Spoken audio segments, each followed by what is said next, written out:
Great to have you here, ladies and gentlemen. Welcome to this Wheeler Centre event. My name is Julian Morrow. I'm very pleased to be here, but I am from the ABC, so I also have an obligation to say, because we have to be balanced, I'm also not pleased to be here. So just wanted to get that out of the way at the top. It's also great to have David Walsh here, who's written Facts About Abalone, which I'm really looking forward to discussing during this hour. Also, particularly like to thank you for coming along this evening and, you know, aligning your metadata so beautifully as you have by all being in the same place at the same time. It's a lovely thing. And a special welcome to all the ASIO agents out there. And because David's here as well, to the ATO agents as well. Great to have you here. We know who you are. Those disguises don't work at all. David, how would you compare, in terms of degree of difficulty and reward, the process of producing a book and producing a museum? I wanted to write a book as a kid, but I didn't know I wanted to write a book as a kid because I thought wise people wrote books. I thought people that could actually do things wrote books. I used to listen to music and I didn't realise that human beings made music. You know, I was a freaky little kid that sat in the corner most of the time, so actually doing things never really crossed my mind. But books were very important. I read a lot of science fiction. In fact, at one stage I thought I'd read all the science fiction that had been published up to that point, so that's pretty freaky. Yeah. And so books mean a lot, and they meant a lot. And I probably dreamed or fantasised about writing a book, but while I fantasised, I didn't write anything. I didn't actually progress to putting pen to paper. The act of writing a book is, to begin with, not your question, more important to me than the act of writing a good book. And I figured that out by the simple autistic analysis of doing some quick back-of-the-envelope calculations. There have been about 100 billion people that have ever lived on Earth. 108 billion is the standard estimate. And Google reckons that there have been 129 million books written. But some of those books, they count paperbacks and hardbacks, the same as two books. So I figure that's about 100 million. That means that 1 in 1,000 people that have ever lived have written a book. But most of those people lived before we invented writing. So I figure, I don't know, you know, that eliminates a few 10 or 15% of the population. These days, 84% of the people on Earth are literate. So candidates for writing books might be 50 billion and 100 million got written. So 1 in 500 people that have ever lived have written a book, right? All I need is for 1 in 500 books or less, more. In other words, if 1 in 10 books are good, then it's more important that I wrote a book than it's a good book. You see? So I think I'm pretty safe. So the bottom line is... It was important to you. The bottom line is writing a book meant something. Now, I remember the second part of the question, which is quite surprising. I only had one question, so you got about 50 minutes that's all I'm going to need. So building a museum wasn't something that I ever thought about at all. I bought some old stuff, some antiquities, and it was hanging around in my house, and my house got very hot in the daytime and very cold at night time because it was very thin and very tall. And a friend visited and he said, perhaps you should look after these works of art, these antiquities, these bastions of Western culture. Of course, they had nothing to do with Western culture, but anyway. And I thought, that's pretty fair. So I simultaneously acquired a winery because I don't like to drink. And I converted one of the Roy Grounds houses, one of the great masters of Australian modernism. I built a museum gradually, a little one, and then I didn't like the little one, and I wanted to change. See, I'm speeding up now, I'm getting the hang of it. He's an expert tutor. The whole museum thing was just an iterative process, whereas the book thing is something that I always wanted to do. So it might seem strange, but the answer might well be that the book was more important. Well, it clearly seems to be, and I haven't run the numbers on this, but statistically I imagine that the number of people who've created a major museum as a proportion of the entire of humanity is smaller. And yet clearly the book was more important to you. Did you, is it only because you made the museum that you felt like you could write a book? Look, you're asking me to answer a question that has a retrospective component. Like, the day that the museum opened probably meant a lot more to me than the day that the book was published. And I tend to think that we fabricate our own realities by processing history as if it was inevitable. It wasn't inevitable, and it was far less likely that I make a major museum when I was a kid than if it is a major museum. See what you've done to me now? I mean, it's not a museum, much, really. A museum with stuff in it, like, you know, a big museum. It's a fucking awesome museum. Oh, thank you. And it's a big museum, and it's a big book. Yeah. So, I don't know, they both matter to me. Okay. There are other things I've made that matter more. I wanted to ask And they were just as accidental, a couple of daughters. Yeah, right. David, I wanted to ask you about, for some thoughts, some random thoughts, which I think I'm going to get, on loss. Loss in terms of money, loss in terms of relationships, and loss in terms of family. What are your thoughts on loss? It's a word that describes more than one conceptual process. And you picked up three beauties. Like, in terms of money, there are ways of losing money, but they all involve the nature of risk. And one of the things that I've proved to be good at, although I wasn't always, is mitigating risk. So, for the most part, if you ran the bit of my life after I worked out how to win over and over again, I'd end up making money over and over again with a few failures. But to get to that point, there was a lot of luck involved, right? And then you talked about loss in terms of love. The other two were love, relationships and and family. Yeah. So one of the things that I at least can't do is mitigate risk in love and in family. You're referring to my brother dying, I assume. You know, everyone's brother dies, but sometimes they die after them. The great gift there is to have had the opportunity to die because you were born in the first place. Death isn't something necessarily to be sneezed at and ignored or not to be feared, but it is something to be acknowledged as a great reward for having the incredible good fortune. And here I do mean the sort of fortune that I can't mitigate. I can't control it when it's negative, but I also can't control it when it's positive. And here I am, and that's an incredible fortunate thing. I literally got to see my brother die, although I stepped out of the room at the exact moment, I think. It's hard to tell. But I also got to see him live.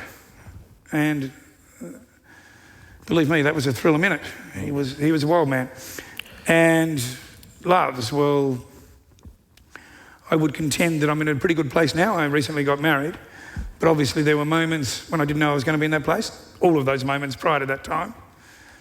And sometimes I was in love, and sometimes, you know, friends come and go, and those things also can't be controlled.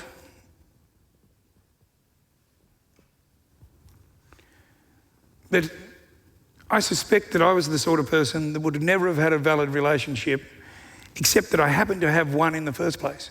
Some strange woman who I won't name, but I name her in the book if you can afford $55.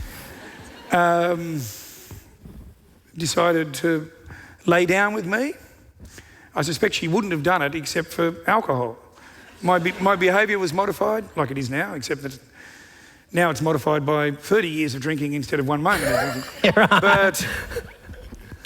But so I had a moment where I behaved in a sort of a non-nerdy way, and my life changed. And, you know, this is the positive and negative, the, dare I say, yin and yang of some of the most dangerous things that we have, and loss is one of those things. It's both a positive and a negative.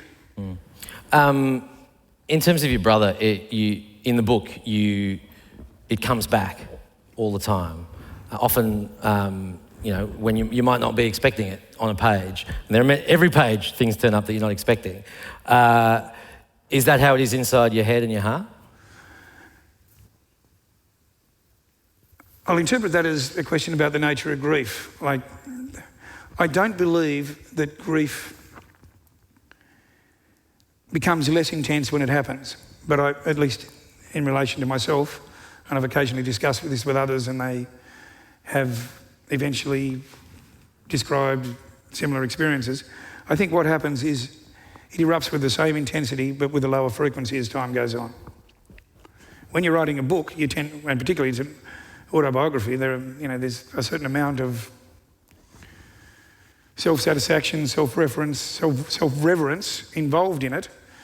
You're thinking about the events that you can construe as having shaped you as you are. And I think my brother's death certainly contributed, but his life contributed more.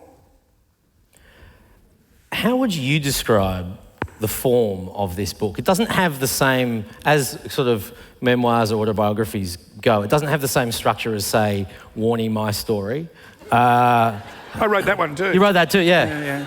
I thought there was a ingenious hand behind that. It's not a conventionally structured life story. How would you describe the form of this book?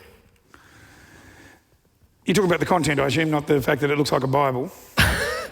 Well, both. I mean, you've obviously put a lot of effort into the way it looks as well. So tell me about both. Well, firstly, Pan Macmillan, the publishers, were kind enough to let us do the design ourselves, and so we got it to look like a product that has some of our own conceptual values, and there's a bit of the heft of it is a bit tongue-in-cheek. It's essentially,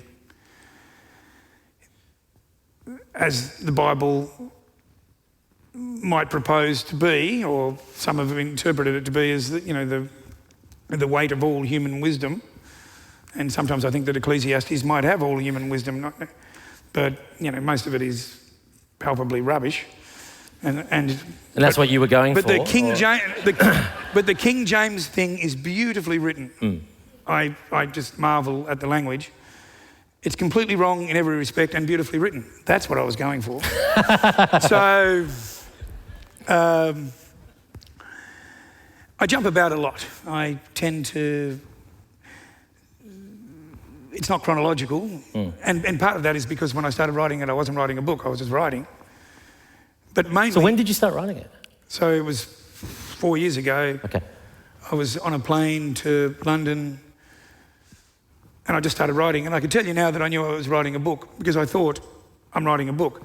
But I probably thought that there's about a 1% chance that it ever becomes a book.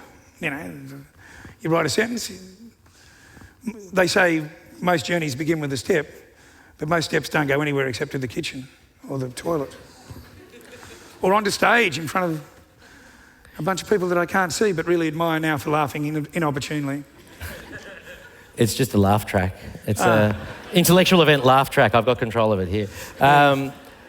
So when did you decide that it was a book and that it was a book worth taking to a publisher? Because you could have published it yourself.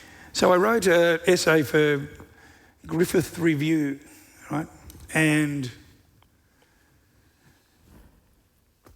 within 2 weeks of Griffith Review coming out, I got approached by, I think, 8 publishers. And I had referred to the fact that I had a manuscript, perhaps not in that article, but anyway, they'd all figured out I had a manuscript. So the publishers all came and they told me what they wanted, and I didn't like any of them. The ones that didn't approach me were Pan Macmillan, so I went and begged, of course. Let's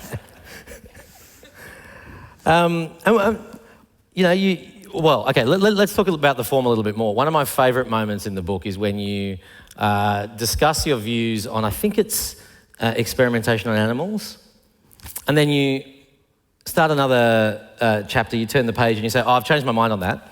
Yeah. And I think, is that the bit as well where you say, oh, years elapsed since the last page? Yeah, so there's a bit of rethinking of... Why do you put so much of the process into the final product? Because I think that's what we are as individuals. There is a consensus.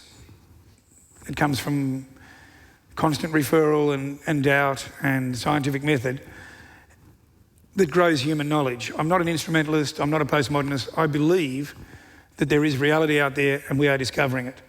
But I don't think we're discovering it individually by asserting that we know what right is. I don't think that having a king is a better process than having a democracy, even though quite often, almost invariably, the outcome that emerges from the process of democracy is not something that I support.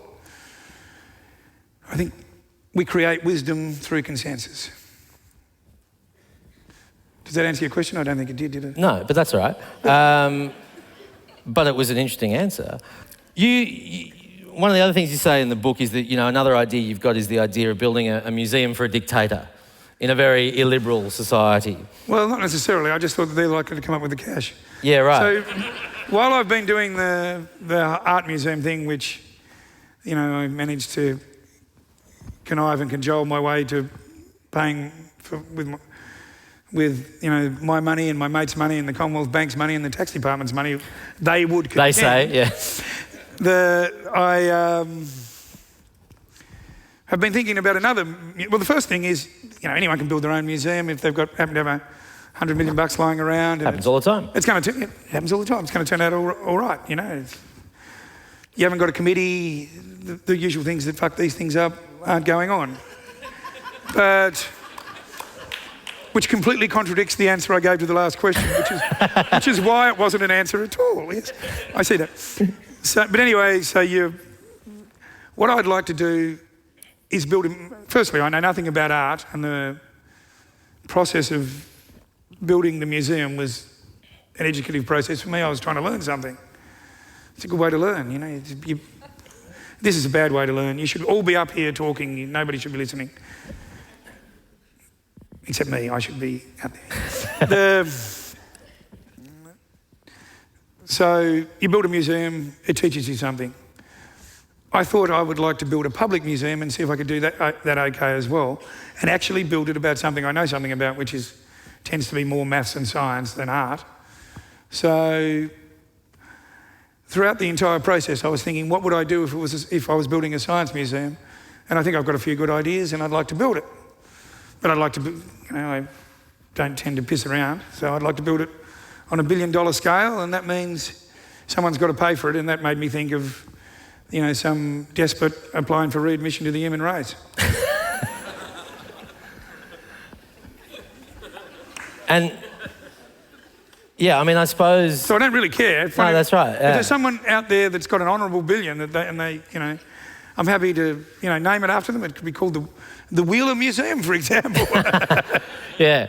So philosophically, you think if you created a really good museum like that, it wouldn't matter if it was created in a highly expensive environment which shat all over people? I think it would matter a lot. Right. I was joking. Exactly. But I'd still do it. But you still do it? I would look very closely. Yeah, I would. No, actually, I can't say I would do it for certain. But the temptation, would be a lot like, being taken up to the highest place and saying, all this can be yours. I certainly don't have the resistance that Jesus had.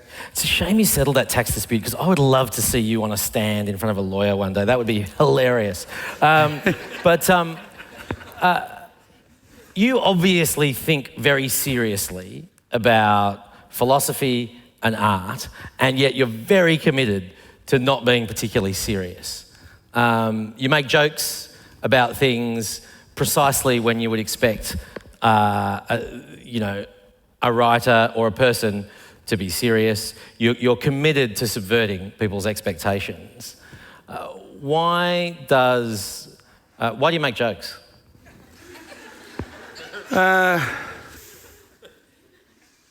You're getting the laughs. I make jokes. It's a titter, that one. Because That's because you're titillating. I make jokes because, in this context, in the context of, because this reality is surreal. People, like I'm on a stage here, 30 years ago, my gambling partner and best friend Jorko, that is in the book quite a lot, but he's not dead, so he's not in it as much as my brother. His time may come, who knows?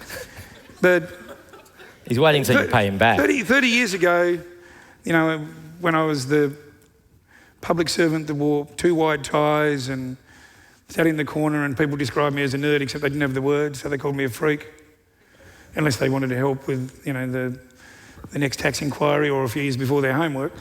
The exact sort of guy now that banging supermodels, and I'm not saying I'm not.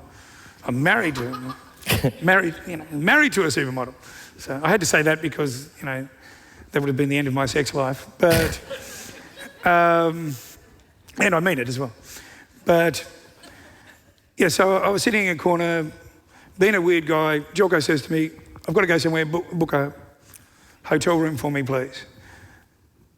This is back in the days when you had to, do that stuff, dial a phone. It took me about 12, I was so internal and so unable to have contact with people I didn't know that I couldn't do it. The process of subverting me to be able to talk, not only be here, but talk about the danger that was to my reality, makes me see a number of things, and that is that opportunity is an incredibly rewarding and gratifying thing. Opportunity comes from fortune. It comes from a whole range of things, genetic, epigenetic, all sorts of biological processes. It comes from having been born, but mostly it comes in terms of how it can be managed. I'm not saying it doesn't matter, I'll leave that. It comes from a society creating opportunity. It certainly did for me, and it kept forcing me to move a little bit ahead and to be a little bit more experimental. So if I see my reality as having been so opportune and having engaged so much opportunity, and I don't think I earned it, I have no option but to make a joke about it. I love the bit in the book where you kind of riff on the idea of a young you talking to an old you and various yous in the middle, different ages. 20, 50, 80 years. Yeah. Did you learn anything from that process? Or was it just a joke? Was it a way of working through an idea for a form that you had that you wanted to follow through? The answer to that is not an answer that anyone outside of... There's probably a few people here that are interested in my gambling, and essentially I started that as part of a process where I'm trying to understand why it is that an event that's not repeated can have a predictive component. So if I roll a die here, the physical processes are essentially repeated with a few differences. A random number comes up. If you bet on that die, it's the same odds every time. I bet on things like horse races and sports events occasionally. Like, when I say occasionally, I mean several thousand times every day.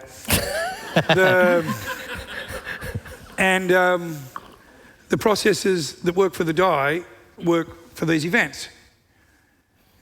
And I wonder why. And my ideas about why have changed over the years. So I started that 20, 50, 80, interrogating myself to see where, from whence they emerged. But I'm pretty sure that I still don't know the answer. I'm pretty sure that everything that I've said this before, everything I believed 10 years ago has been overwhelmed with a new understanding of what I think is reality. But if I live another 10 years, I probably won't believe anything that I believe now. So in a sense, that chapter is about eliminating the middle me and trying to say, everything I believe is crap now, so why believe it? But one of the things you say, and I thought this was a really interesting phrase, because you say something similar in the book. You say, I don't believe the things now that I used to. But you say, nothing's the same except for the framework, except for the intellectual framework. Right. What is your intellectual framework and what locked that in and when? I mentioned before that we seem to have a way of discovering reality. You know, the competing frameworks are revelation and iteration.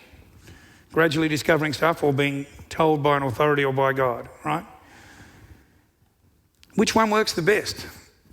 Well, it seems to me by observation that jumbo jets work better than broomsticks for getting to London. You know, like, I think we are making progress using scientific method,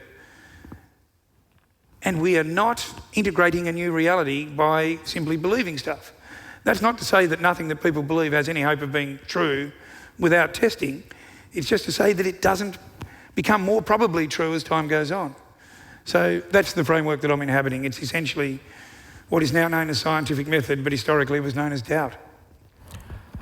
Your day job, or an automated version of that, deals with mathematics and probability and ways of making money. And yet Mona reeks of a singularity of vision, of somebody who has enough money and intent to be able to pull off something that would be impossible if it was constrained in some other way. Do you think that, what were the chances that what you would come up with would just be abominably shit? Like, why, when you're unrestrained like that, what is it that made it good? The answer, you're going to hate the answer to this. The answer to this is survivorship bias. If I wasn't born, you wouldn't be interviewing me. And if the museum was crap, you wouldn't be interviewing me. People that do things often do them badly, often don't get lucky. I got lucky.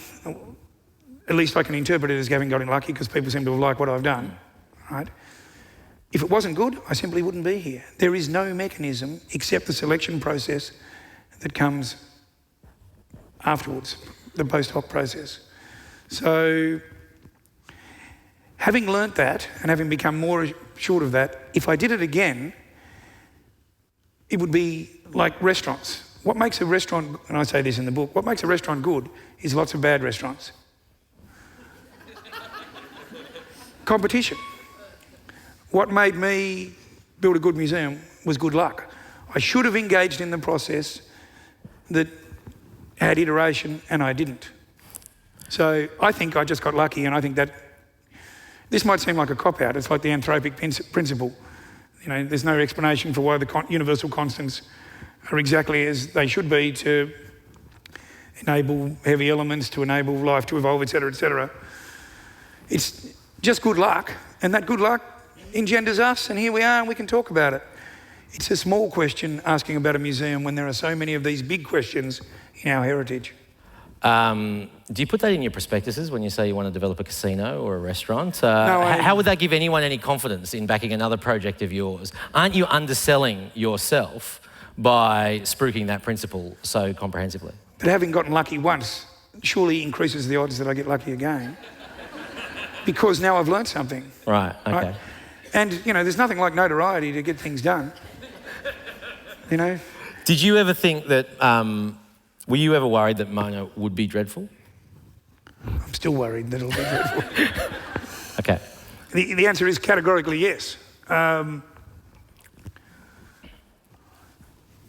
When did you decide that it wasn't? It was before it opened. I lost the need. I didn't think that I would care what anyone thought. There was a point about a year before it opened when I'd put art on the wall, when I was starting to think we'd done something okay. And I was, honestly, but unbelievably naively, I thought, I won't care what opinions are. And then people started saying nice things and I'm starting to feel, you know, pleased as punch. And the community in Hobart particularly started describing it as our museum. And because as a kid I used to go to the local public museum, TMAG, all the time, whenever they said our museum, I thought they were talking about TMAG. And it got me 100 times at least, like before I started going, gee, they're talking about us, you know. But I'd like to backtrack. The singularity of vision is there, but there's a book that's been sold out there that I didn't write, that Adrian Franklin wrote, that talks about the process. And maybe there was an overarching goal, but there were a lot of people involved and a lot of contentious opinions. I didn't start 10 years ago knowing what I was going to build. It emerged from a process, and that process was iterative. And now when you look back at it, it looks like a singularity of vision. I just don't believe that was there. Okay. What reviews of this book will matter to you? Yours, because you get to make be awkward. You get to make a fool of myself. You get to make a fool of me if you think it's crap.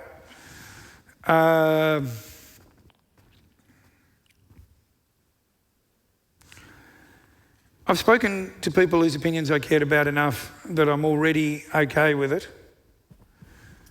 And one, not reviewer, but one commentator wrote me a note to the editor of Island magazine and said that you shouldn't write another book. You should do what Montaigne did and just rewrite this till the day you die and drive people absolutely insane. And I thought, but they won't read it. And he said, they will, because the more something annoys them, the more they participate in it. I'm thinking, I'm learning here. So I want you all to shell out $55 every year for the rest of time. And I'm just going to write one book, and I've had the opinion, and I'm not really sure that it's really hard. It's hard to work out what you intended with a book from reading a review thereafter. But I do know the negative answer. I do know what it is that I don't care about. And that is people that tell me what book I should have written. In terms of my own goals, which is exposing that